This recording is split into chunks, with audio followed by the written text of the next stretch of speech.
And he was like, so she's describing to my mom what I'm going through. He's like, you gotta get in the hospital now.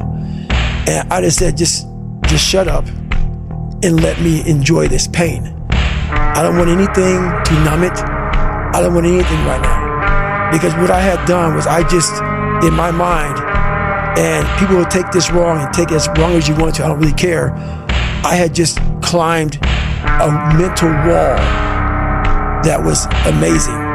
And I didn't want anybody to take that pain away from me at that point, because that was all confirmation. It seems like, I've heard you tell that story a number of times. Mm-hmm. Amazing.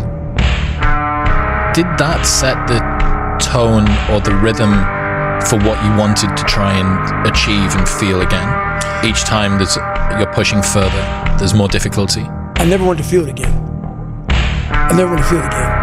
But what it did was it showed me what is possible. And that's what set the new stage for me. That's when I realized, oh man, I've really been underachieving my entire life.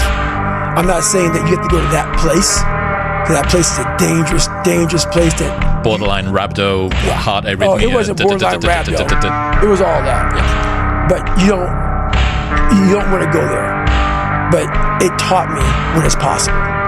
So from that 19-hour lesson, one of the biggest lessons I had in my life, it taught me like, okay, I got it, check.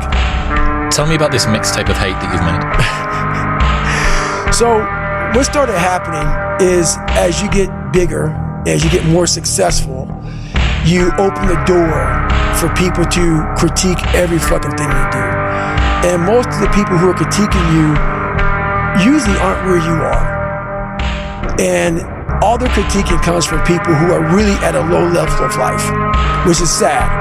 But what we do, people who are on the upper level, hearing the haters at the lower level, like I said, you'll never meet a hater doing better than you.